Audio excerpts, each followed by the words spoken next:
እንዴት ናችሁ? ሁሉ ሰው ሰላም ነው? እግዚአብሔር እናመሰግናለን። መለኮታዊ ተሐድሶ መንገድ የሚለውን ትምህርታችንን እንቀጥላለን። ባለፈው ሳምንት የቆላስይስ መልእክትን አይተን ነበር። በዛች ቤተክርስቲያን ከባድ ቻሌንጅ አጋጥሟቸው እንደነበር፣ ነገር ግን የሁሉንም ተግዳሮታቸው መልስ ክርስቶስ እንደሆነ ጳውሎስ እንዳሳያቸው አይተናል። እንግዲህ ምንድነው ላለፉት የተወሰኑ ወራቶች ሐዋርያት ሥራ ላይ ነው የቆየ ነው። የሚያልቅ አይደለም። ሰፊ ሐሳብ ነው ያለው። በተለይ ባለፉት ሰፋ ያሉ ሳምንታት የሐዋርያት ሥራ የቤተ ክርስቲያን ስራ ነው። እግዚአብሔር በምድር ላይ ያለው ብቸኛ ኤጀንሲ በአሁኑ ጊዜ ቤተ ክርስቲያን ናት አይደል ያልነው። ቤተ ክርስቲያን ናት ስንል ልክ እስራኤል በብሉይ ኪዳን ጊዜ እግዚአብሔር በምድር ላይ ሪኮግናይዝ የሚያደርገው የኔ ያለው ሕዝብ ለርስቱ የተለየ ወገን ቅዱስ ሕዝብ የካህናት መንግስት የሆኑት እነሱ እንደነበሩ ያ አሁን ለቤተ ክርስቲያን ተሰጥቷል። እና ቤተ ክርስቲያን በመድከሟ ምክንያት ሰዎች በሚሊዮንና በቢሊዮን ቢጠፉም እግዚአብሔር ሌላ መንገድ የለውም። ስለዚህ ቤተ ክርስቲያን በየዘመኑ በየትውልዱ ያን ሁሉ ደም ተጠያቂ ትሆናለች እንጂ እግዚአብሔር ሌላ መንገድ ከዚህ በኋላ አያመጣም። ተሐድሶ ከመጣ በቤተ ክርስቲያን በኩል ነው የሚመጣው። ከቤተ ክርስቲያን ውጪ ሌላ ተሐድሶ የለም። ስሙ ተጠርቶ ተሐድሶአዊ ለውጥ ምናምን ሬኔሳንስ እየተባለ ሊባል ይችላል። ግን የሰውን ነፍስና የሰውን ዘላለማዊ ዴስቲኒ የሚወስን ለውጥ ከቤተ ክርስቲያን ነው መምጣት ያለበት። አሁን እንግዲህ ትልቁ ችግር ምንድነው? ቤተ ክርስቲያን ራሷ ተሐድሶ ሲያስፈልጋት እንግዲህ ማህበረሰብ ምን ሊሆን እንደሚችል መጽሐፍ ቅዱስ እንደሚነው በአንተ ያለው ጨለማ ምነው ብርሃን ከጨለመ በውጭ ያለው ጨለማ ደግሞ ምን ይሆናል ይላል? እንዴት ይበረታ ይላል። ስለዚህ በእኛ ብርሃን እንድንሆን ብርሃን እንድንሰጥ ነው እግዚአብሔር የጠራን። እንግዲህ ተሐድሶ የእግዚአብሔር ብርሃን እኛ እንደ ጨረቃ ከእግዚአብሔር ጨረቃ ከፀሐይ ላይ ብርሃንን ተቀብላ እንደምታበራ የእግዚአብሔርን ብርሃን እንድናበራን የተጠራ ነው። ይህ ብርሃን ከእግዚአብሔር ዘንድ ካልመጣ ከራሳችን የሚፈልቅ ብርሃን አይደለም። ስለዚህ እናንተ የዓለም ብርሃን ናችሁ፣ የምድር ጨው ናችሁ የሚል ሐሳብ አለው። እንደ ብርሃን ማብራት እንደ ጨው ደግሞ ማጣፈጥ የሚችለው የቤተ ክርስቲያን ይሄ እንግዲህ የቤተ ክርስቲያን ጥሪ ነው። የሐዋርያት ሥራ እንዳየነው በ30 ዓመት ጊዜ ውስጥ ከኢየሩሳሌም ጀምረው እስከ ሮም የተደረገውን የተሐድሶ እንቅስቃሴ ቤተ ክርስቲያንን ውልደት እድገት አይተን፣ ግን በተለይ ወደ መጨረሻ ላይ አንዳንድ አብያተ ክርስቲያናትን ስናይ ተሐድሶ በየመቶ ዓመት የሚመጣ ነገር ሳይሆን በየጊዜው ቀጣይ የሆነ በተለይ ለምሳሌ እንደ ቆሮንቶስ እንደ ገላትያ አይነት በጳውሎስ አገልግሎት የተመሰረቱ ያደጉ አብያተ ክርስቲያናት እንኳን ተመልሰው ወይ በአስተምህሮ ወይ በአኗኗር ድሪፍት ሲያደርጉ ጳውሎስ እንደገና እንዲመለሱ ሲያደርጋቸው ተመልክተናል። እንግዲህ በእነዚህ ሳምንታት ያየነው ነገር ዞሮ ዞሮ የእውቀት ጉዳይ ሳይሆን አሁን ይህን ሁሉ የሚነግረን እግዚአብሔር ቤተ ክርስቲያን እንድትታደስ እግዚአብሔር ምን ያደርጋል? ይፈልጋል። ቤተ ክርስቲያን ካልታደሰች በስተቀረ ሌላ የተሐድሶ መንገድ የለም። በግሌ ነው የምታደሰው የሚባል ነገር የለም። በእርግጥ ቤተ ክርስቲያን ስትታደስ ቅዱሳን ምን ይሆናሉ? ይታደሳሉ። ቅዱሳን እንደገና ይነሳሉ። ነገር ግን የኛ ጸሎት መሆን ያለበት የቤተ ክርስቲያን ተሐድሶ ነው።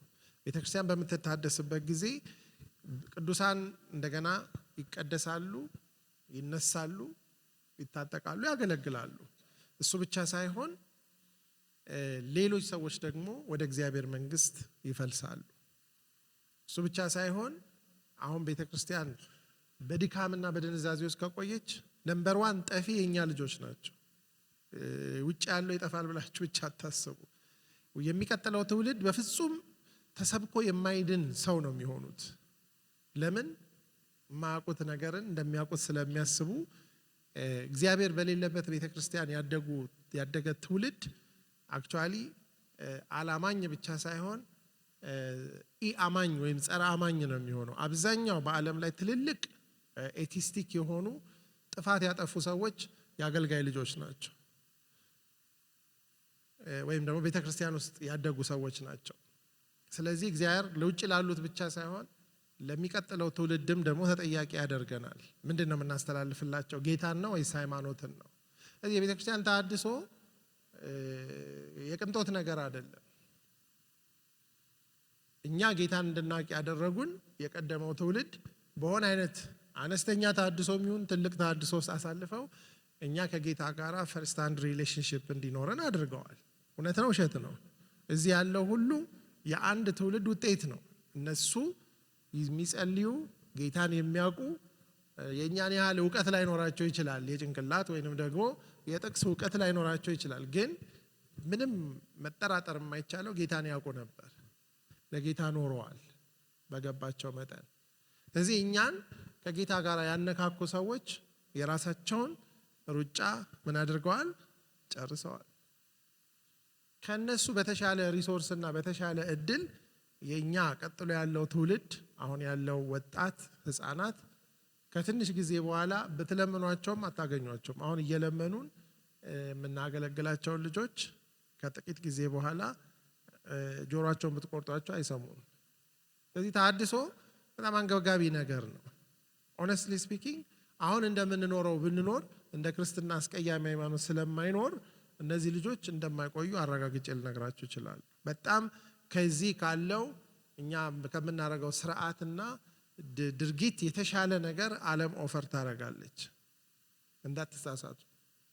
እዚህ ውሸታቸውን ያው እድሜያቸው 18 ሆኖ የራሳቸውን ኑሮ እስኪጀምሩ ቢመጡና ቢሄዱ በጌታ የሆኑ እንዳይመስሉን። አክቹአሊ ብዙዎቹ ሁለት ኑሮ ነው የሚኖሩት። ለምን? እኛ እንዳይከፋን እስከ ጊዜው ድረስ፣ ከዛ በኋላ አይኖሩም። ተሐድሶ ከመጣ ግን እነሱንም ያገኛል።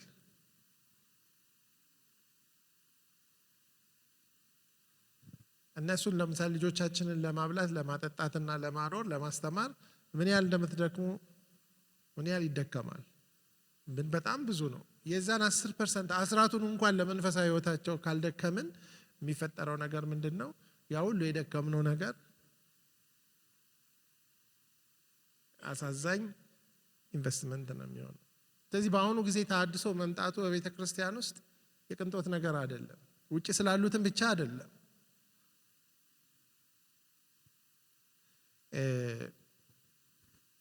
ስለዚህ መጽሐፍ ቅዱሳችን ላይ ያለውን የተሐድሶ ትምህርት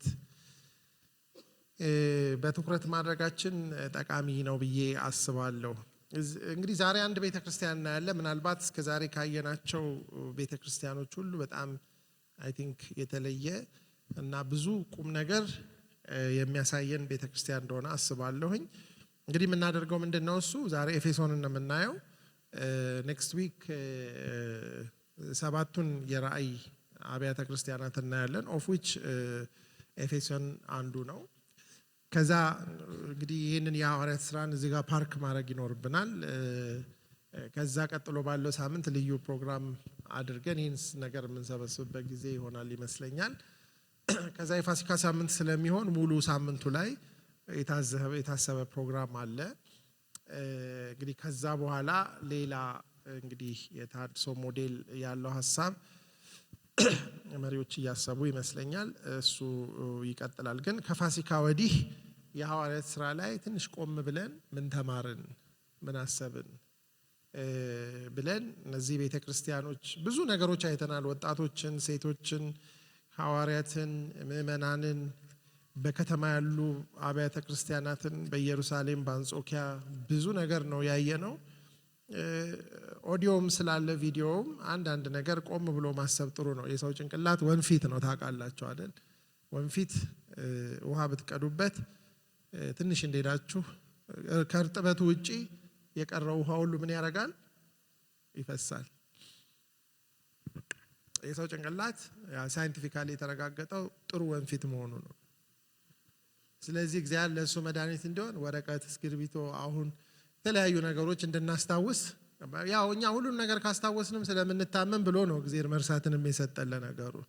ግን በዛው ረስተን እንድንቀር አይደለም። ማስታወስና መርሳት ሚዛን ይፈልጋል። አሁን እኛ ወደ መርሳቱ ስለገባን አስተዋሾች ያስፈልጋሉ። እና መርሳት በራሱ ጤና ይሰጣል። ግን ደግሞ አንዳንድ መርሳቶች ደግሞ ህመም ናቸው አይደለ? እንግዲህ በጣም እድሜያችን ሲገፋ መጃጃት ወይም ዲሜንሺያ ይባላል። እና እንግዲህ በጣም ሳታረጁ እንዳታረጁ ጥሩ። ስለዚህ ሪሊ ቁጭ ብላችሁ ምንድነው ስናረግ የከረምነው ብለን ከእግዚአብሔር ጋር ምን ያህል ተለወጥኩ፣ ምን ነገር ህይወቴ ውስጥ ሀፕን አረገ የሚለው ነገር has to be ክሪቲካሊ ማሰብ አለብን። ያው የመኪና ጎማ ብቻ ነው ዝም ብሎ እስከነዱት የሚነዳው። እኛ እሱ እንኳን ፍሬንም አለው መሪም አለው አይደል? እኛ we have to think ክሪቲካሊ ማሰብ አለብን። ይህች ቤተክርስቲያን ወዴት እየሄደች ነው? ይህ ትውልድ ወዴት እየሄደ ነው? እኔ ወዴት እየሄድኩ ነው? ህይወቴ የት ጋር ነው ያለው የሚለውን ነገር ማየት ጥሩ ነው። እንግዲህ የኤፌሶን ቤተክርስቲያን ጳውሎስ ከቆሮንቶስ ከወጣ በኋላ ሁለተኛ ሐዋርያዊ ጉዞውን ሲጨርስ ለብሪፍሊ ምዕራፍ 18 ላይ እንደምናየው ቁጥር 19 ላይ ወደ ኤፌሶን በደረሱ ጊዜ እነዚያን እዚያ ተዋቸው ይላል። እነዚያ የሚለው አቂላና ጵርስቅላ የሚባሉት ባልና ሚስቶች በቆሮንቶስ ከሱ ጋራ አንድ አይነት ስራ ድንኳን እየሰፉ ሲያገለግሉ የነበሩ ሰዎች ናቸው። እነሱን ትቶ እሱ ምኩራብ ገብቶ ትንሽ መነጋገር ሲጀምር እንዲቀመጥላቸው ሲለምኑት እሺ አላለም ብሎ ወደ ኢየሩሳሌም መሄድ እንደነበረበትና ከኤፌሶን በመርከብ እንደሄደ እናያለን። ስለዚህ ከዛ ገላትያን፣ ፍርጊያን እንደዚህ የመሳሰሉትን አገሮች ሁሉ ደቀ መዛሙርትን እያጸና አልፎ ወደ ኢየሩሳሌም ወደ አንጾኪያም እንደወረደ የአንጾኪያ ሁሉ ጊዜ ትሪፑን ሲጨርስ የሚሽነሪ ጉዞውን ሄዶ ተጠያቂነቱን ይፈጽሞ ይመለሳል። ከዛ አንድ በጣም የሚገርም ነገር ሀፕን ያደርጋል። ከቁጥር 24 ጀምሮ አጵሎስ የሚባል አንድ ሰው ከአሌክዛንድሪያ ወይም ደግሞ እስክንድሪያ ነው የሚለው መሰለኝ እዚህ ላይ ከዛ ወደ ኤፌሶን ይመጣል። ከጳውሎስ ጋር ይተላለፋሉ። የአጵሎስ በኋላ እንደምናየው መጽሐፍ ቅዱስ ላይ ቆሮንቶስ ያሉ ሰዎች የአጵሎስ ነን እስኪሉ ድረስ በጣም ኃይለኛ ሰባኪ አስተማሪ ሰው ነው። በመጽሐፍት እውቀት የበረታ በመንፈስ የሚቃጠል ሰው ነው። ነገር ግን የጌታን መንገድ በተወሰነ መንገድ ቢረዳም ያልተረዳው ነገር ነበረ። አቂላና ጵርስቅላ እቤት ወስደው የእግዚአብሔርን መንገድ ከፊት ይልቅ ምን አረጉለት ይላል? ገለጡለት። የሱም በእነሱ እጅ ለመረዳት ለመማር ፈቃደኛ መሆን እነሱም ደግሞ እንዲህ አይነት ተናጋሪ መሆኑ እንተን ሳያረጋቸው ወደ ጌታ መንገድ ቤት ወስደው እንዳመጡት ያህል ከዛ በኋላ እሱ ወደ ቆሮንቶስ ሲሄድ ከጳውሎስ ጋር ሳይገናኙ ጳውሎስ ወደ ኤፌሶን እንደመጣ ምዕራፍ 19 ላይ ይነግረናል። እንግዲህ ጳውሎስ ያው የድረስ ስራ የማይሰራ ሰው ነው። በፊት ኤፌሶኖችን ትንሽ አናግሮ ጌታ ከፈቀደ መጥቼ በደንብ እንሰራለን ብሎ ነው ሄደው። አሁን እዚህ ጋር ሲመጣ ስናየው በርግጥ አቂላና ጵርስቅላ እዛ የነበሩ ቅዱሳን ይህችን ቤተክርስቲያን ጀማምረዋታል፣ እየሰሩ እንደነበር እናያለን። አጵሎስም እዛ አገልግሎት እዛ ግሩፕ ውስጥ እንደተጠቀመ እናያለን። ነገር ግን ጳውሎስ መጀመሪያ ያገኛቸውን ደቀ መዛሙርት ሲያገኛቸው ያው ፎር ግራንትድ አልወሰደም። ባመናቸው ጊዜ መንፈስ ቅዱስን ተቀብላችኋል ወይ የሚል ጥያቄ ሲያቀርብላቸው መንፈስ ቅዱስ አረኛ ስሙንም አልሰማንም ሲሉ እነዚህ ደቀ መዛሙርቶች ናቸው። ታዲያ በምን ተጠመቃችሁ ሲላቸው በዮሐንስ ጥምቀት። እናንተ ገና 2 ጥምቀት ይቀራችኋል ብሎ መንፈስ ቅዱስም የክርስቲያንን ደግሞ የውሃ ጥምቀትም ወደ ጌታ ወደ ቅዱሳን ማህበር ወደ ክርስቶስ አካል መቀላቀል የሚያሳየውንም ነገር እንደተጠመቁ እናያለን። እነዚህ ሰዎች ጳውሎስ እጁን ሲጭንባቸው በመንፈስ ቅዱስ መሞላት ከዛም የተነሳ ደግሞ በልሳን ሲናገሩ ትንቢት ሲናገሩ እናያለን። ለጳውሎስ ክርስትና ስብከትም በመንፈስ ቅዱስ መሞላትም መፈወስም እኩል እውነት ነው፣ እኩል የሚደረግ ነገር ነው እና ዛሬ እዚህ ያላችሁትንም መጠየቅ እፈልጋለሁ። ባመናችሁ ጊዜ መንፈስ ቅዱስን ተቀበላችሁ ወይስ እኛ እንዳለ ብቻ ነው የሰማነው ነው የምትሉት ወይስ እንዳለም አልሰማንም ነው? ሲሪየስሊ ጥያቄ መጠየቅ አለበት። ባመናችሁ ጊዜ መንፈስ ቅዱስን ተቀበላችሁ ነው። ይሄ ማለት የጭንቅላት መቀበል አይደለም። እነሱም ገብቷቸዋል ጥያቄ። መንፈስ ቅዱስን አንቀበልም እናምንም እኮ አይደለም። መንፈስ ቅዱስን መቀበል ጳውሎስ የሚያወራ ምንድነው? እሱ በመንፈስ ቅዱስ ተሞላችሁ ወይ? በመንፈስ ቅዱስ ተጠመቃችሁ ወይ? ታዲያ በምን ተጠመቃችሁ ማለት በመንፈስ ቅዱስን መጠመቅ አለ ማለት ነው። እጁን ሲጭንባቸው በመንፈስ ቅዱስ ተጠመቁ። ዛሬ በመንፈስ ቅዱስ መሞላትና መጠመቅን በተመለከተ አብዛኛው ሰው በጭንቅላቱ መስማማቱና በዶክትሪን ደረጃ መቀበሉን እንደ መንፈስ ቅዱስ መሞላት አድርጎ ያያል። በጣም ብዙ ሰው መንፈስ ቅዱስ አልተሞላም፣ አልተጠመቀም። ስለዚህ የእነዚህ ሰዎች ህይወት ተለወጠ።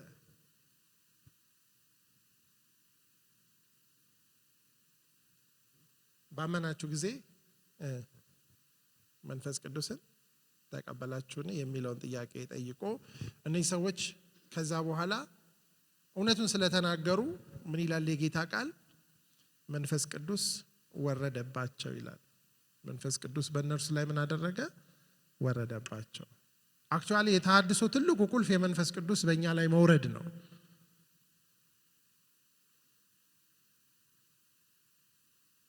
ያው ለአንዳንዶቻችን ድሮ ባመንን ጊዜ የተወሰነ ኤክስፒሪየንስ ኖሮን ሊያቅ ይችላል። ግን ያን ኤክስፒሪየንስ ከህይወታችን ካራቅ ነው ከተለማመድ ነው በጣም ብዙ ቆይቷል። መንፈስ ቅዱስ እንደገና ሊወርድብን ያስፈልጋል። በጌታ መንፈስ እንደገና ልንሞላ ያስፈልጋል። ይህን ጥያቄ ይዘን እንድንሄድ እፈልጋለሁ። መንፈስ ቅዱስ በእኔ ላይ ወርዷል፣ ይሰራል፣ እንቀሳቀሳል። ስለዚህ ጳውሎስ ከዛ በኋላ ወደ ምኩራብ ገብቶ 3 ወር ያህል ስለ እግዚአብሔር መንግስት እየተነጋገረና እያስረዳቸው ይላል። ቁጥር 8 ላይ 3 ወር ያህል በግልጥ ይናገር ነበር። እንግዲህ አንዳንድ ሰዎች ልከኞች ሲሆኑ በህዝብ ፊት መንገዱን ሲሳደቡ ባላመኑ ጊዜ ደቀ መዛሙርትን ለየ የሚል ቃል አለ። አንዳንድ ጊዜ ዝም ብሎ መነጋገርና ማስረዳት አይሰራም። አንዳንድ ደቀ መዛሙርትን ለይቶ ማስተማር የሚለው ጳውሎስ ሲሪየስ ነው። ህይወቱን የሰጠበት ነገር ስለሆነ እንደ አንድ ሪሊጂየስ ኤክሰርሳይዝ በየጊዜው እየሄደ መናገርና መነጋገር ፋይዳ አለው ብሎ አያምንም። ስለዚህ ሲሪየስ አይደላችሁ ተዋቸውና ደቀ መዛሙርትን ለይቶ ከነርሱ ርቆ ደቀ መዛሙርትን ለየ ይላል። አንዳንድ ጊዜ አሁን በቤተ ክርስቲያን ውስጥ በጣም ብዙ ቧልት ፌዝ አለ። ሰዎች ሲሪየስ አይደሉ። ለስራቸው እንኳን ሲሪየስ የሆኑትን ያህል ለእግዚአብሔር ነገር ምን አይደሉ? ሲሪየስ አይደሉ። ለአገልግሎት ሲሪየስ የሆኑትን ያህል ለእግዚአብሔር ነገር ሲሪየስ አይደሉ። እናንተ ሲሪየስ ናችሁ? ይሄ መጠየቅ አለበት። ጳውሎስ ሚላል ከነርሱ ርቆ ይላል። 3 ወር እድል ሰጥቷቸዋል። ስለ እግዚአብሔር መንግስት እያስረዳቸው እየተነጋገረ ቆይቷል። አንዳንድ ጊዜ እንደዚህ አይነት ትምህርት ዝም ብሎ የትየለሌ ለዘላለም መቀጠል አይችልም አይደል? በቃ ሰው ሲሪየስ ካልሆነ ጥቂት ሰዎች ጋራ ሲሪየስ ከሆኑ ሰዎች ጋራ መቀጠል ያስፈልጋል። እና you have to ask yourself, are you serious? how serious are we? ጳውሎስ ምን አለ? ጢራኖስ የሚባል ትምህርት ቤት እንትን ብሎ ተከራይቶ ይመስለኛል። ጢራኖስ ምናልባት በዛ ከተማ ውስጥ ካሉ ፈላስፎች አንዱ ነው። ትምህርት ቤት አለው። ታሪኩን ያጠኑ ሰዎች እንደሚነግሩን አገሩ በጣም ሞቃት ስለሆነ ቱርክ ነው አገሩ፣ አሁን ዌስተርን ተርኪ። ብዙ ጊዜ ባለቤቱ ጧት ጧት ያስተምራል። ጳውሎስ ከሰዓት ነው ብዙ ጊዜ የሚባለው። ባለፈውም እንዳልኳችሁ ያው መሐረቡ ጨርቁን ይወስዱ ነበር ይላል። እንግዲህ አንዳንድ ሰዎች እንደሚሉት በጣም ብዙ ስለሚያልበው እሱ ለጨርቁን እንትን እንዲል ሳይሆን ያው ሰው ደግሞ እየወሰደ ያው ለአጋንንት ማስወጫ ለፈውስ ይጠቀምበታል። ያው ከዘይት ፋብሪካ አይደለም ለማለት እና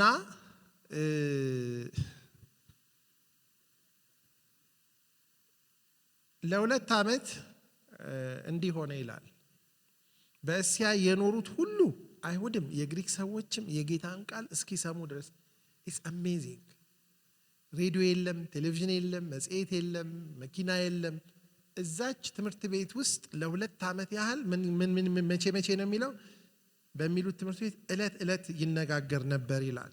እና ቅድም ካልኩሌት ላረገው ሞከርኩኝ። ከሰዓት በኋላ ጳውሎስ ያው በጣም ብዙ ነው የሚናገረው። እንደኛ 1 ሰዓት ነው እንትን ነው ምናምን ያው አንደርስታንደብል ነው የኛ ሎጂስቲክ ሲቹዌሽን። ግን አንዳንድ ቀን ማታ ይጀምርና ዝም ብሎ እስከ ጠዋት ሲያወራ አንዳንድ ሰው ከመስኮት ላይ ይወድቃል።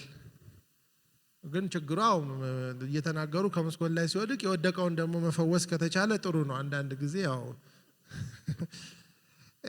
ግን እዚህ ጋር ምን መሰላችሁ ትልቁ ነገር ለ2 ዓመት ያህል በየቀኑ ለ4 ሰዓት እንኳን ቢያስተምር 2 ዓመት ማለት በነገራችን ላይ ጳውሎስ 3 ዓመት ነው እዚህ ኤፌሶን የቆየው። አንዱን ዓመት ለጊዜው እንቶ 2 ዓመት እዚህ ያስተማረው ከሰዓት በኋላ በቀን 4 ሰዓት ብቻ ቢያስተምር ምዕራፍ 20 ላይ ስታዩት ሲሰናበታቸው ቀንና ሌሊት በቤትና በጉባኤ ከሚያስፈልጋችሁ አንዳች አላጎደልኩባችሁም የእግዚአብሔርን ሙሉ ምክር ማለት the whole counsel of God ነገራቸዋለሁ ነው የሚላችሁ። ማለት ቀንና ሌሊት በቤትና በጉባኤ ማለት ከዚህ ትምህርት ቤት ውጪ ማታ ደግሞ ሌላ ፕሮግራም ይቀጥላል። ግን ተውት እሱ 4 ሰዓት በቀን ሲባዛ በ720 ካረጋችሁት 2880 ሰዓት ማለት ነው።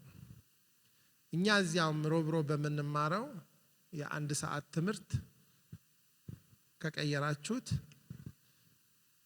ጳውሎስ ያስተማረው በ50 ዓመት ነው የምንጨርሰው።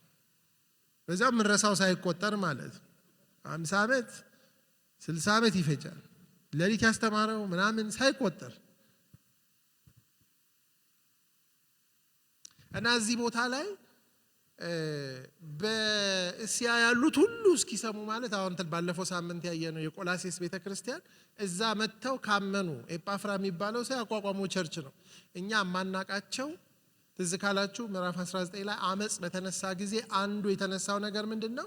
ይሄ ጳውሎስ የሚሉት ሰው ይላል ቁጥር 26 ላይ ስታዩ በእጅ የተሰሩት አማልክት አይደሉም ብሎ በኤፌሶን ብቻ ሳይሆን ከጥቂት ክፍል በቀር በእስያ ሁሉ ብዙ ሕዝብን እንዳስረዳና እንዳሳታ አይታችኋል፣ ሰምታችኋል። ስራችን እንዲናቅ ብቻ አይደለም እያለ ይቀጥላል። የሱ ትምህርት የእንደዚህ በጣዖት እየቀረጹ የሚሸጡትን ኮር ኢኮኖሚ ነው ለኤፌሶን። እሱን ሁሉ ሼክ ያደረገ ትምህርት ነው። ገበያችንን አሳጣን ነው አመጹ እና ብዙ ቦታ አድርሷል ይላል። እና አንዳንድ ጊዜ እኛ ስለ ተሐድሶ የምናስበው ነገር የምንሰጠውም ጊዜ እንኳን ተሐድሶ እርጅና ማምጣት አይችልም። ከብታችኋል ምለው ነገር በደንብ እንኳን ለማርጀት አይበቃም። ምን ነው ይበቃል? ዝም አላችሁ? አይበቃም። ብዙ ሰዎች በደንብ ለመበላሸት በደንብ ዱርዬ ለመሆን እንኳን የተሻለ ጊዜ ያሳልፋሉ። እውነታው ውሸት ነው። የሚጠጡ ሰዎችን ጠይቁ፣ የተሻለ ጊዜ ይሰጣሉ ለመጠጡ።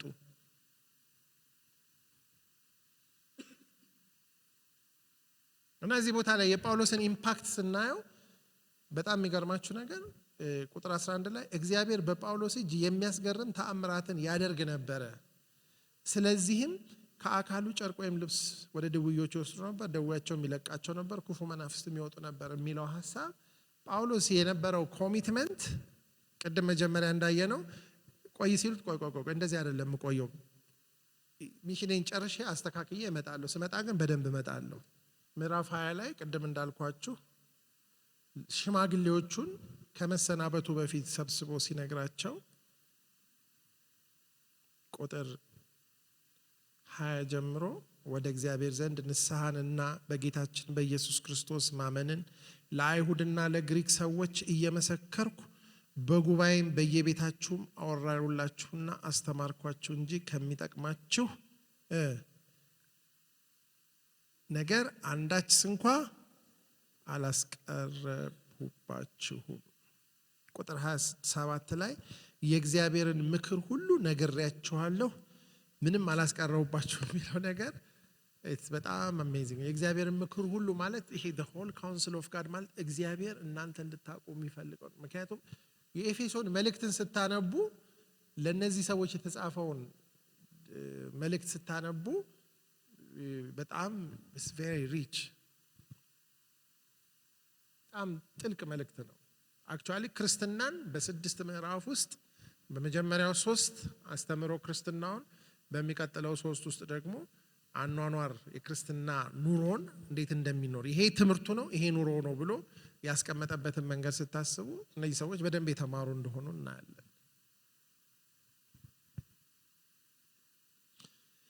የጳውሎስን ትምህርት ኢምፓክት ስታዩ እዚህ አንድ ካህን ልጆች 7 ጎረምሶች አጋንንት የማስወጣት ሆቢ ይዘው ነበር። ጳውሎስ የሚያደርገውን ነገር አንዳንድ አይሁዶች አጋንንት ማስወጣቷን ለብቻ ፒክ አድርገው ደስ ይላል ፓወር አይደል?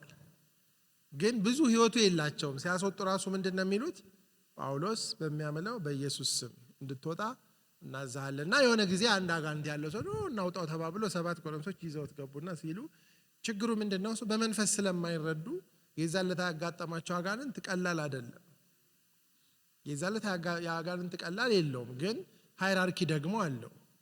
የዛለታ ያጋጠማቸው አጋንንት ትንሽ ከባድ መሆኑን የምትረዱት በምንድነው? በጣም እንትን ነው። ጳውሎስን አውቀዋለሁ ኢየሱስንም አውቀዋለሁ እናንተ እንደማን ናችሁ ሲል በእኛ ዓለም ውስጥ ምንም ማንም አይደላችሁም ማለት ነው።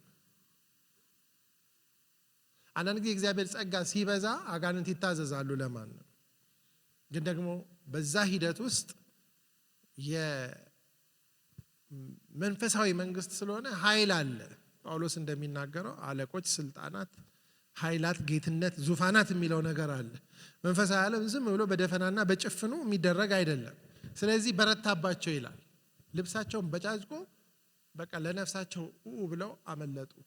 ይሄ ነገር ተሰማ፣ ታላቅ ፍርሃት ወደቀ ይላል ቁጥር 17 ላይ በዚያ በኤፌሶን በሚኖሩት ሁሉ በአይሁድና በግሪክ ሰዎች ዘንድ የታወቀ ሆነ፣ በሁላቸውም ላይ ፍርሃት ወደቀባቸው፣ የጌታም የኢየሱስ ስም ተከበረ ካለ በኋላ አምነው ከነበሩት እጅግ ሰዎች ያደረጉትን እየተናዘዙና እየተናገሩ ይመጡ ነበር። ከአስማተኞቹም ብዙዎች መጽሐፋቸውን ሰብስበው በሰው ሁሉ ፊት አቃጠሉ። ዋጋውን ቢታሰብ 50,000 ብር ማለት በዛን ጊዜ 50,000 ብር በጣም ብዙ ነው። በዛን ጊዜ ማተሚያ ቤት የለም። መጽሐፍ በጣም ውድ ከሚባሉ ኮሞዲቲዎች አንዱ መጽሐፍ ነው። ስለዚህ የጥንቆላ መጽሐፍ ብቻ የተቃጠለው የ50,000 ብር ነው ማለት ይሄ ከተማ አንደኛ ብዙ መጽሐፍ ያለበት ከተማ ነው። ኦፍ ኮርስ አንዱ ትልቁ ላይብረሪ ከአሌክሳንድሪያ ቀጥሎ ያለው እዛ ነው ወይም እስክንድሪያ። በጣም ሊት የሆነ ከተማ ነው። 25,000 የሚችል ስቴዲየም አለ። በነበረው የጥንት ዓለም ውስጥ the 7 wonders of the world ወይም ደግሞ 7ቱ የዓለም እጅግ ልዩ ድንቃ ድንቅ ከሚባሉት አንዱ የአርጤምስስ ቤተ መንግስት ነው። ከአንድ እግር ኳስ ሜዳ ይበልጣል ያ ቤተ መቅደስ። 120 ትላልቅ ኮሎኖች አሉት። ከሰማይ የወደቀ ምስል የሚሉ ምናልባት ሚቲዮሬት ወይም ደግሞ የወደቀ ኮከብ ከሚመስል ያንን አግኝተው የፈርቲሊቲ ወይም ደግሞ የመውለድና ህይወት የማግኘት አምላክ ተብላ ትመለካለች።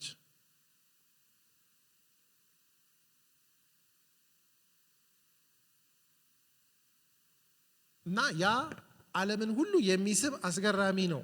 በጣም ትልቅ ገበያ ያላቸው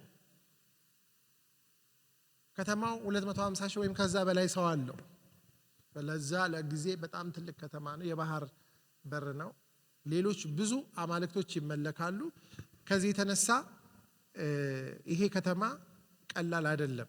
ግን በዚች ኢንሲደንት እንኳን ምክንያት 50,000 ብር የሚገመት የጥንቆላ መጽሐፍ ምን ያህል ዲፕ ኦከልት እንዳለ በዚህ ከተማ ውስጥ ማየት ትችላላችሁ። ይሄ መንፈስ እንግዲህ በዚህ ሁኔታ ይሄ መንፈስ መገለጡና የጌታ ኢየሱስ ክርስቶስ ስም ሲከበር እነሱ ስለጮሁ ምናምን አይደለም። ከሚያምኑት ምን ይላል? አምነው ከነበሩት እጅግ ያደረጉትን እየተናዘዙና እየተናገሩ ይመጡ ነበር ይላል። ይሄ ንስሐ ደግሞ ያንን መንግስት ምን አረገው? ሼክ አረገው። ሁል ጊዜ ተሐድሶን የሚያመጣው የቅዱሳን ንስሐ ነው። አምነው የነበሩት ሰዎች ያደረጉትን እየተናዘዙና እየተናገሩ ይመጡ ነበር የሚለው እዛ ከተማ ውስጥ የከተማው ማህበራዊ ህይወት አካል ለመሆን ብዙ ኮምፕሮማይዝድ የሆነ ህይወት ነበረ። በጣዖት አምልኮ፣ በተለያዩ ሌሎች ነገሮች ይሄ አክቲቪቲ የቢዝነስም ከተማ ስለሆነ እነዚህ ሰዎች ንስሐ በሚገቡበት ጊዜ እግዚአብሔር ደግሞ የጨለማውን መንግስት አናወጣው። የጌታ ኢየሱስ ክርስቶስ ስም ተከበረ። እንደውም ቁጥር 20 ላይ የጌታ ቃል በኃይል ያድግና ያሸንፍ ነገር። ይሄ ነገር ምን ያህል ሼክ ያደረገ ነገር መሆኑን የምታውቁት ወዲያው ጳውሎስ በዚህ ጊዜ ምን ይላል? ሮም ለመሄድ በመንፈስ አሰበ ይላል። ነገር ግን እሱ በመንፈስ ሲያስብ በዚያ ጊዜ ስለዚህ መንገድ ብዙ ሁከት ሆነ ይላል ቁጥር 23 ላይ። ምን ማለት ነው? መንገድ የሚለው ክርስትናን ነው፣ መንገዱ ነው፣ ወይ ነው። በዚህ ህይወት ላይ ረብሻ ተነሳ ይላል ጳውሎስ። ከመውጣቱ በፊት ሰይጣን ለመቅደም ምን አደረገ? ትልቅ ረብሻ አስነሳ። ይሄ አክቹአሊ የጳውሎስ ህይወት ላይ ያነጣጠረም ነው እና ለ2 ሰዓት እንደ ጮሁ እንመለከታለን። ስለዚህ ጳውሎስ በዚህ በኤፌሶን ከተማ ላይ በጣም ትልቅ መናወጥ እንዳደረገ እናያለን። ቅድም ባልኳችሁ ላይ ምዕራፍ 20 ላይ ስትሄዱ ከቁጥር 7 ጀምሮ ከሳምንቱ በመጀመሪያ ቀን እንጀራ ለመቁረስ ተሰበሰብን ይላል። ከወጡ በኋላ ጢሮአዳ የሚባል ከተማ ከገቡ በኋላ ነው ጳውሎስ ለቆ መቄዶንያ ሄዶ አንዳንድ ቦታዎች ላይ ሄዶ አሁን ወደ ግሪክ አገር ውስጥ ነው ያለው። ከኤዥያ ወጥቶ ወይም ከቱርክ ወጥቶ ግሪክ ነው ያለው በአሁኑ ቋንቋ። ከሳምንቱ በመጀመሪያ ቀን እንጀራ ለመቁረስ ተሰበሰብን ሳለም ጳውሎስ በነገው ሊሄድ ስላሰበ ከእነርሱ ጋር ይነጋገር ነበር። እስከ መንፈቀ ሌሊትም ነገሩን አስረዘመ። ተሰብስበን በነበርበት እጅግ መብራት ነበረ። አውጤቂስ የሚሉት አንድ ጎበዝ በመስኮት ተቀምጦ ታላቅ እንቅልፍ አንቀላፍቶ ነበር። ጳውሎስ ነገርን ባስረዘመ ጊዜ እንቅልፍ ከብዶት ከ3ኛው ደርብ ወደ ታች ወደቀ፣ ሞቶ አነሱት። ጳውሎስም ወርዶ በላይ ወደቀ፣ አቅፎም ነፍሱ አለበችና አትንጫጩ አላቸው። ወጥቶም እንጀራ ቆርሶ በላ። ብዙ ጊዜም እስኪነጋ ድረስ ተነጋገረ። እንዲህ ሄደ እያለ ይቀጥላል። ማለት ሰውየውን ከወደቀው በኋላ ስብከቱን አላቆመም። ሰውየውን አስነስቶ ወዳልወደቁት ዞሮ መስበክ ጀመረ። ምንድነው እሱን ይሄን ሳይ በፊት ላይ የጳውሎስንም አንዳንድ አገልግሎቶች ከኤፌሶን ጋር ያሳለፈውንም we need more time ብዙ ጊዜ ልንሰጥ ያስፈልጋል። አይ ነው ብዙ ነገር ውስጥ ቢዚ ነን፣ ግን በቃ እግዚአብሔርም ነገር በጣም ኢምፖርታንት ስለሆነ ጊዜ ሰጥተን የምናደርገው ነገር it's time ዞሮ ዞሮ ያ 24 ሰዓታችን በአንድ ወይንም በሌላ ነገር ምን ያደርጋል? ይጠፋል። ከሁሉ ለተሻለው ነገር ጊዜያችንን አሳልፈን እንሰጣለን አይደል? ግን ያ ከሁሉ የሚበልጠው ነገር ምንድነው? በህይወታችሁ ሳይሆን ባትሞቱ የምትፈልጉት ነገር ወይም ደግሞ ይሄን ነገር አይቼ ልሙት የምትሉት ነገር ጊዜ የምትሰጡለት ነገር ነው። አንድ ሰው ከልቡ የሚወደውን ነገር ማወቅ ከፈለጋችሁ የወር ወጪውንና የወር ጊዜውን ማየት ነው። ሰው ገንዘቡና ጊዜው ጋር ነው ልቡ ያለው። you can see where your money is, where your time is spent, you are there. እዛ ነው ያለነው እና ለእግዚአብሔር ይህን ነገር ማድረግ አይገባም ወይ?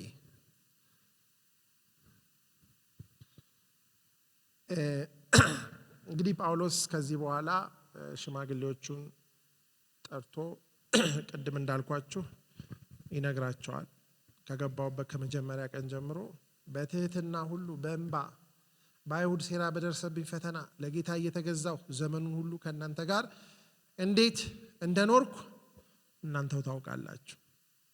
እና እነዚህ በሐዋርያት ሥራ ገጾች ላይ የምናያቸው የእግዚአብሔር እጅ መንቀሳቀሶች፣ የጌታ እጅ መስራቶች የሆነ ሰው ዋጋ ምን አድርጎባቸዋል?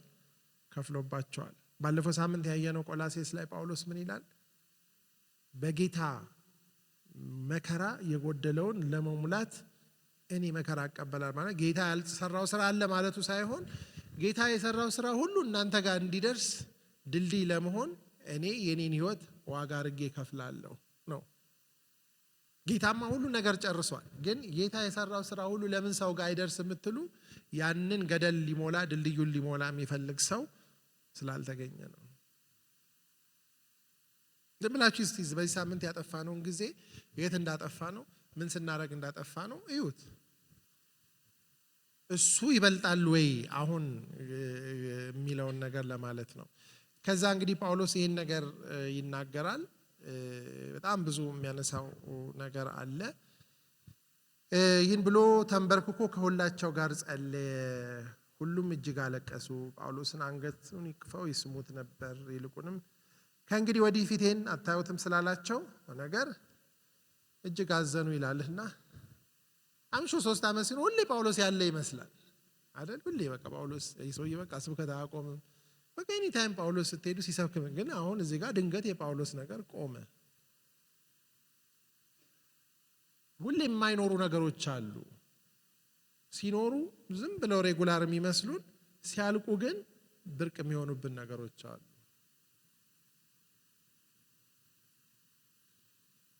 እንደዚህ ቁጭ ብለን መገናኘት ስለ ተሐድሶ መነጋገር ሁሌ ላይኖር ይችላል። ሲኖር ግን we have to take advantage of it እና we have to really push dedicated ሆነን ቤስት የሆነውን ነገራችንን ሰተን ብናደርግ ጥሩ ነው። እና ጳውሎስ ከዚህ በኋላ እንደምታዩት በጣም ፈጣን የሆነ ወደ ኢየሩሳሌም ጉዞ አደረገ። ታሰረ። ቂሳሪያ የሚባል አካባቢ 2 ዓመት ታሰረ። ጉቦ እየጠየቁት ጉቦ አልሰጥም ብሎ ከዛ ይግባኝ ብሎ ወደ ሮም ሄደ። ሮም እስር ቤት ውስጥ ገባ። እስር ቤት ውስጥ ሆኖ ደግሞ ጳውሎስ የኤፌሶንን መልእክት ጻፈላቸው ለነዚህ ሰዎች።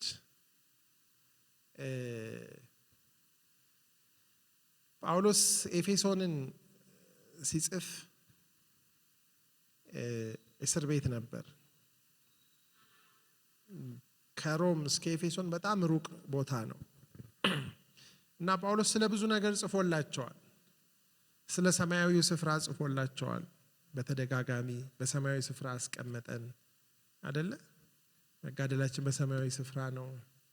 ቤተክርስቲያን በሰማያዊ ስፍራ እንድትታወቅ በሰማያዊ ስፍራ ባረከን እያለ ነገር ግን ስለ ምድርም ህይወት ጽፎላቸዋል። ግን ዛሬ እኔ ከኤፌሶን አንጻር በተለይ ልቤ ላይ በጣም ያለው ሐሳብ ጳውሎስ ለነዚህ ሰዎች ሲጽፍ አንድ ተደጋግሞ የሚያነሳው ነገር አለ። ሙሉን ኤፌሶን መልእክትን ትሪት ማድረግ አንችልም በዚህ ጊዜ። ምዕራፍ 1 ቁጥር 15 ላይ እኔ ደግሞ በእናንተ ዘንድ ስለሚሆን በጌታ በኢየሱስ ስለማመንና ለቅዱሳን ሁሉ ስለሚሆን መውደድ ሰምቼ ስለ እናንተ እያመሰገንኩ ይላል። እነኚህ ሰዎች ኤፌሶኖች ያው ጳውሎስን ብቻ አንገት አቅፈው የሚያለቅሱ ሳይሆኑ በጣም ጌታንም የሚወዱ ሰውንም የሚወዱ ሰዎች ናቸው። ለመሰላችሁ ጌታ የሚወዱትን ያውቃል። አሁን ጳውሎስን አይነት አገልጋይ ለ3 ዓመት እዛ እንዲቀመጥ ሲፈልግ ጌታ በምክንያት ነው። እና ጳውሎስ ከነሱ ለመለየት ምን ያህል እንደከበደው እናያለን። በዛ ስፍራ ላይ እግዚአብሔር ምናልባት ከኢየሩሳሌምና ከአንጾኪያ ቀጥሎ በጣም ትልቅ ስራ የተሰራባት ቤተክርስቲያን ናት። እና ይሄንን ፍቅራቸውን ይናገራል። እና ይሄንን ፍቅራቸውን ቀጥሎ የበለጠ ሲናገር ምዕራፍ 3 ላይ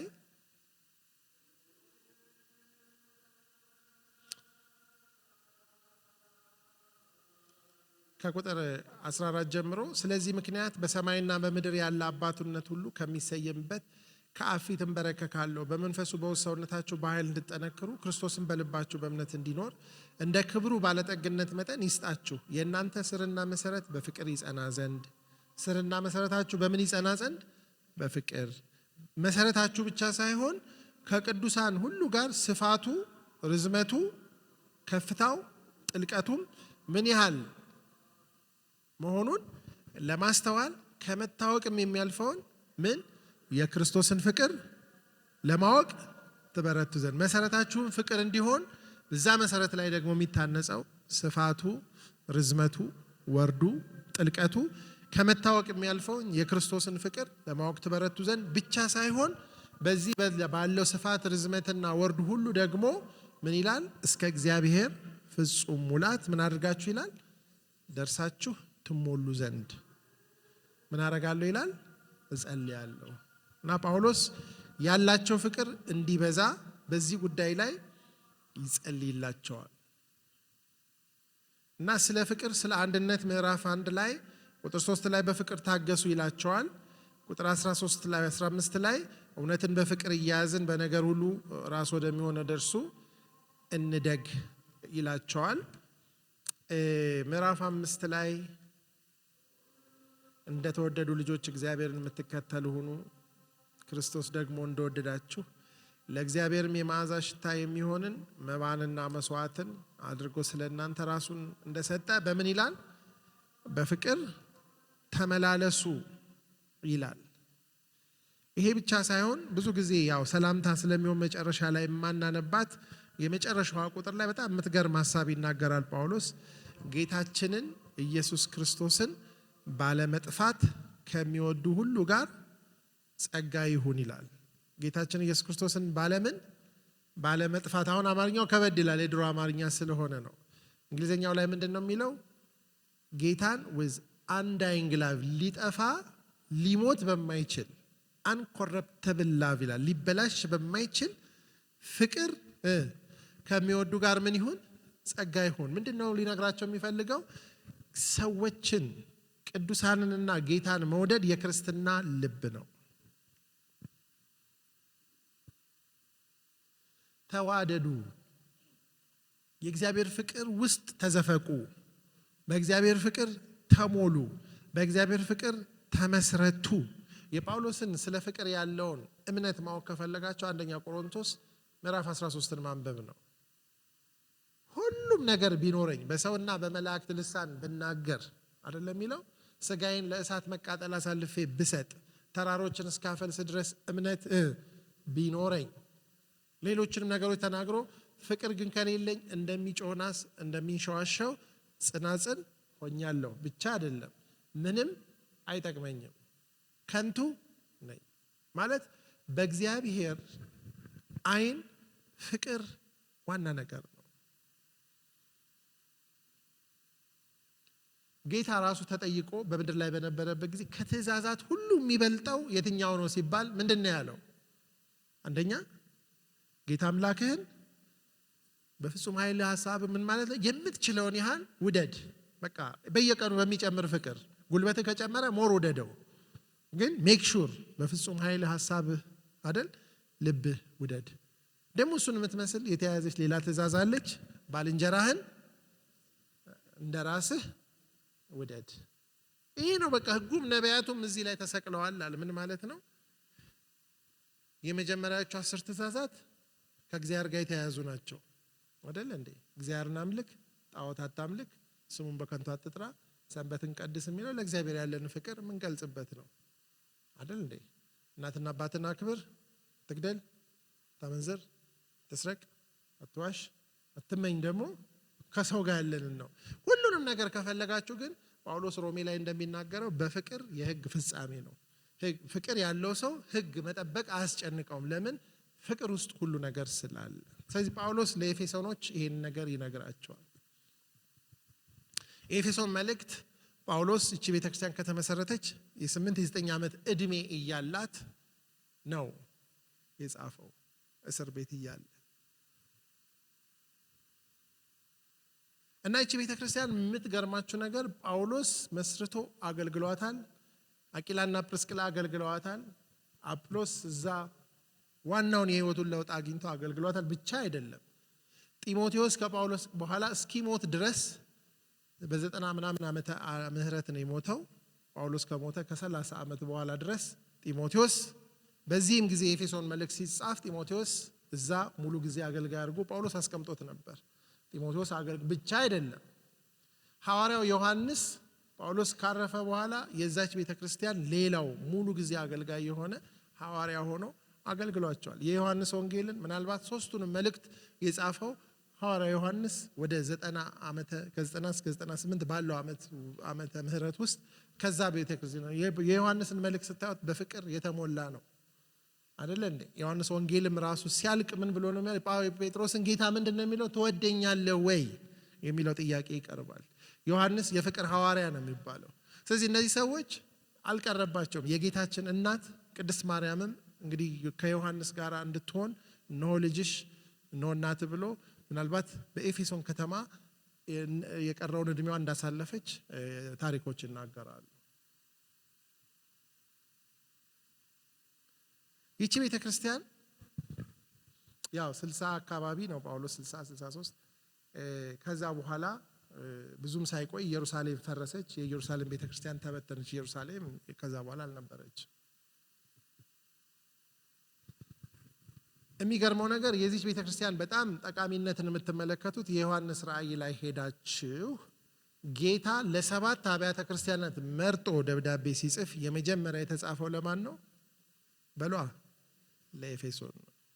ይሄ ከጌታ የተላከላቸው ደብዳቤ ነው። ቅድም ያላነበብኩት ሐሳብ ጳውሎስ ሽማግሌዎችን ሲሰናበት አደራ ተኩላዎች ይመጣሉ፣ የሐሰት ትምህርት ይመጣል፣ ተጠንቀቁ፣ ይችን ቤተክርስቲያን ጋርድ አድርጉ ብሎ በተደጋጋሚ ይነግራቸዋል።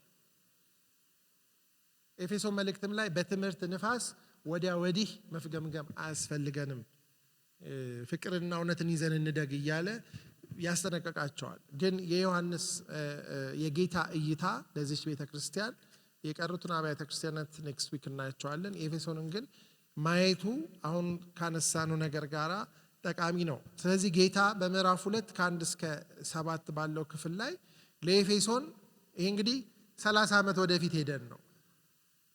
ይሄ ሁሉ ኢንቨስት የተደረገባት ቤተክርስቲያን ምን ሆነች?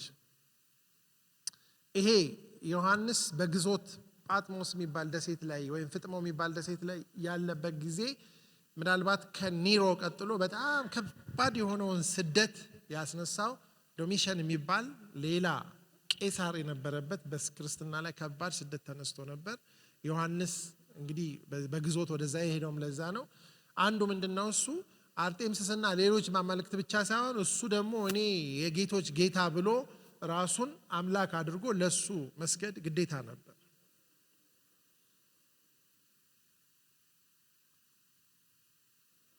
እና ለምሳሌ ገበያ ስታነቡ ገዛ የነሱ ገበያ ሁሉ ነገር የሚገበይበት አንድ በጣም አለና ስትገቡ እጣን አድርጋችሁ ቄሳር ጌታ ነው የሚለውን ነገር ብላችሁ ነው መግባት የምትችሉት። እሱን አላረግም ካላችሁ ገበያ ትከለከላላችሁ። በጉልት ነው የምትኖሩት ማለት ነው። ከባድ ነው። በዛ ላይ ደግሞ የአርጤምሲስ ቤተ መቅደስ ላይ በጣም ልቅ የሆነ ወሲብና ሰዎች ስለት በመግባት ፈርቲሊቲ በዛን ጊዜ ወይም ደግሞ ልጅ መውለድ በጣም ብርቅ ስለነበረ እሷ ልጅ ትሰጣለች ይባላል። ከዛ ደግሞ ህይወት ትሰጣለች፣ ታድናለች ይባላል። ዛፍ አለ የህይወት ዛፍ የሚባል። ስለዚህ ያ ነገር ለነሱ ያንን መካፈል አይችሉ። ስለዚህ ጌታ በዚህ ከባድ ስደት ባለበት ጊዜ ብዙ ስህተቶች ባሉበት ጊዜ እዚህ ላይ የሚያነሳው ኒቆላውያንን ትምህርት የሚለው አለ። ኒቆላውያን ማለት እንግዲህ አንዱ የሚባለው ኒኮላስ የሚባል ክርስቲያን የነበረ ሰው ያመጣው የተንሻፈፈ ትምህርት ነው የሚባለው፣ ወይም ደግሞ አንዳንድ ሰዎች ሌላም ነገር ይላሉ። ግን ዋና ሐሳቡ ምንድነው? እሱ እኛ መንፈሳችን ድኗል። በስጋችን የፈለግነውን ነገር ብናረግ ጌታ አይቆጥርም። ስጋ ድሮንም ዝም ብሎ ነው እዚሁ እንደ ኮት አውልቀ ነው የምንሄድ ስለሆነ ለኤፌሶን ኑሮ በጣም የሚመች ትምህርት ነው። you can do anything with your flesh በስጋችሁ በቦዲያችሁ ምንም ማድረግ ትችላላችሁ። እዚህም አለ ይሄ ትምህርት። በነገራችን ላይ የአዲስ ትምህርት አይደለም። ቆሮንቶስም በጣም የሚቸገሩበት ትምህርት ነበር። በተለይ እዚህ ጌታ ያነሳዋል። ምንድነው የሚለው? ስራህን አውቃለሁ፣ ስራህን፣ ድካምህን፣ ትዕግስትን አውቃለሁ፣ ክፉዎችንም ልትታገስ እንዳትችል እንዲሁም ሳይሆኑ ሐዋርያት ነን የሚሉትን መርምረህ ሐሰተኞች ሆነው እንዳገኘሃቸው አውቃለሁ። ታግሰህማል፣ ስለ ስሜም ብለህ ጸንተህ አልደከምክም። ይሄ በጣም ትልቅ ኮመንዴሽን ነው። በእውነት ጉዳይ አትታሙም ነው የሚላቸው። ሐሰተኞችን መርምራቸው አግኝታችኋል፣ ክፉዎችን አልታገስክም፣ ኮንፍሮንት አድርገሃል። በዚህ ጉዳይ ላይ ይሄ የሚያስመሰግን ነገር ነው ካለ በኋላ ምንድነው የሚለው? ዳሩ ግን የምትል ሐሳብ አለች። የምነቅፍብህ ነገር አለኝ፣ የቀደመውን ፍቅርህን ትተሃል። አሁን የቀደመውን ፍቅርህን የሚለው ሁለት አይነት እንደምታ አለው። ዋናው እንደምታ ምንድነው?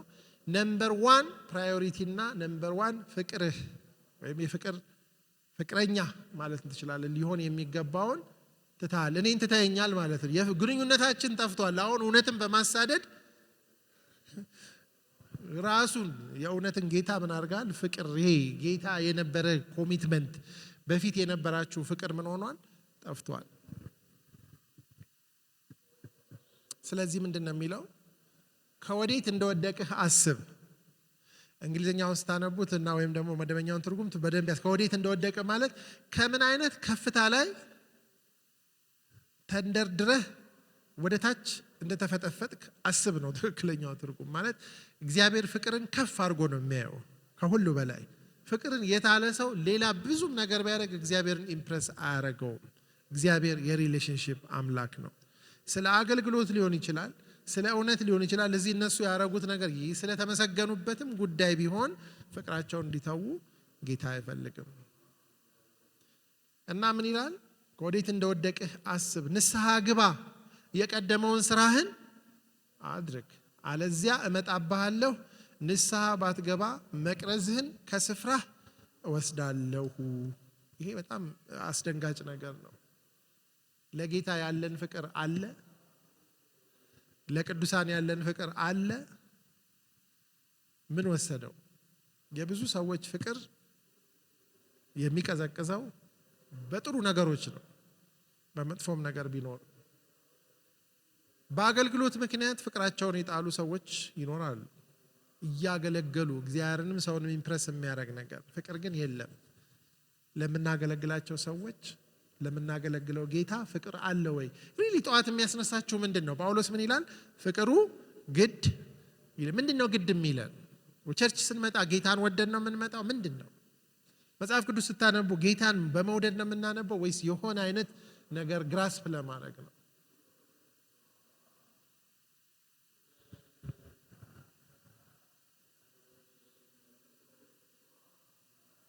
እና መቅረዝን ወስዳለሁ ይላል። እንደተባለው ዛሬ as we speak ኤፌሶን ውስጥ ምንም ቤተክርስቲያን የለም ብቻ አይደለም። ኤፌሶን ባለችበት ሀገር ውስጥ በቱርክ ውስጥ 0.02% ክርስቲያኖች አሉ። እነሱም የሀገሬው ሰዎች ሳይሆን በስራ በመናመን ይሄድ በጣም ጥቂት ሰዎች ናቸው። ክርስቶስን የሚወድ ብቻ ሳይሆን ክርስቶስን አክቲቭሊ የሚጠሉ ሰዎች ያሉበት ሀገር ሆኗል። ይነ ጳውሎስ ያገለገሉበት አክቹአሊ ይሄ አሁን አይደለም የሆነው። ከጥቂት 100 ዓመታት ወይም ከ200 ዓመት በኋላ እዛ ቤተክርስቲያን ውስጥ ያ ፍቅር ጠፍቶ መጨረሻ ላይ ቤተክርስቲያን ተዘጋጅ። በኋላ ሁሉ ነገር ፈረሰ። አሁን ከተማውም የለም። መቅረዝን ወስዳለሁ እንዳለ እግዚአብሔር ፍቅር በሌለበት ስፍራ አይሰራም። ሰባቱ መቅረዞች ሰባቱ አብያተ ክርስቲያናት ናቸው ይላል ዮሐንስ መጀመሪያ የተረጉ። መቅረዝን ወስዳለሁ ማለት እውቅናዬን አነሳለሁ ማለት ነው። እግዚአብሔር ፍቅር በሌለበት ቦታ አይኖርም። ዛሬ ትልቁ ቻሌንጅ ጌታ ለኛ የሚያቀርበው ለጌታ ያለን ፍቅር አለ? ወደ ቤተክርስቲያን የሚያመጣን ለእርሱ ያለን ፍቅር ነው? የምን ዛሬ የሚገርማችሁ ቤተክርስቲያን ውስጥ ከጌታ ፍቅር ይልቅ የገንዘብ ፍቅር ሰዎችን ጀት አድርጎ እንዲያገለግሉ ያረጋቸዋል። ብዙ ያሰራቸዋል ገንዘብ። እውነት ነው ውሸት ነው? ከጌታ ይልቅ ዝና ለብዙ ሰዎች የአገልግሎት ምክንያት ነው። ከጌታ ይልቅ ይሉኝታ፣ አንዴ አገልጋይ ሆኛለሁ ከዚህ በኋላ ምን አንዴ ጌታ ይውሰደኝና ይገላግለኝ እንጂ ብለው አብዛኛው ሰው ጌታን ወዶ ሳይሆን ይሉኝታ ፈርቶ በቃ እንዴት አቆመ እባላለሁ። አንዳንድ ሰው ደግሞ በእልህ አሳያቸዋለሁ እስክሞት ድረስ ከዚህ ቻል እንቀሳቀስ የእልህ አገልግሎት። ጌታ በእልህ አይገለገልም አይደል እንዴ? ጌታ በይሉኝታ አይገለገልም አይደል እንዴ? ጌታ ለገንዘብ አይገለገል፣ ጌታ ለዝና አይገለገልም። ጌታ ለምን? ጌታ በፍቅር ይገለገላል። ጌታ በፍቅር ይመለካል። ለሰው ፍቅር አለን፣ ለጌታ ፍቅር አለን ማለት ይሄ ቱ our core ካልበጠበጠን ሌላ ምንም ሊበጠብጠን አይገባም። ጌታ ወደ ፍቅሩ ይመልሰን። ነገር ግን ይህ አለ። እኔ ደግሞ የምጠላውን የኒቆላውያንን ስራ ጠልታል ማለት እንደምንም ብለው በዛ ኃጢአት በሞላበት ከተማ ብዙ ሰዎች እያሳበቡ ጌታ ነፍሴን አድኖታል እያሉ በተለያየ መንገድ እጃቸውን እግራቸውን የተለያየ ማንነታቸውን ሲያረክሱ፣ እነዚህ ሰዎች ግን ይህንን ትምህርት በመጥላታቸው ጌታ ሰዎች ያላቸውን ክሬዲት አይነሳም አይደል እንዴ? ያደረጋችሁትን ይረሳ ዘንድ ምን ይላል? አመፀኛ አይደለም። ግን እግዚአብሔር እኔ የሚመስለኝ ለኛም ለዚህችን ቤተክርስቲያን በፍቅር እጦት እንዳለን የሚያውቅ ይመስለኝ። ብዙ ሰው ከፍቅር የራቀ ይመስለኝ። ሁላችንም በዚህ ነገር ላይ ጌታ ሊረዳን ይገባል። መንፈስ ለአብያተ ክርስቲያናት የሚለውን ጆሮ ያለው ይስማ ሲል ለኤፌሶን ብቻ ሳይሆን ይሄ ለማን ነው? ለአብያተ ክርስቲያናት ነው ማለት ያኔም አሁንም ላሉት ብቻ አይደለም። መንፈስ የሚለውን ምን ይስማ ይላል? ለአብያተ ክርስቲያናት ቢልም መስማት ያለው ግን ያለበት ማን ነው ይላል? ጆሮ ያለው። እስቲ ጆሮአቸው አለ? ቀኙ ነው ግራው ያለው?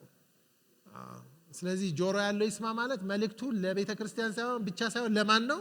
ጆሮ ላለው ሁሉ ነው። ሁላችሁም ጆሮ አለኝ ብላችኋል። የለኝም ያለ ሰው የለም። ጆሮአችን ይመሰክርብናል። እግዚአብሔር ወደ ፍቅሩ ይመልሰን፣ ወደ ፍቅሩ ይመልሰን።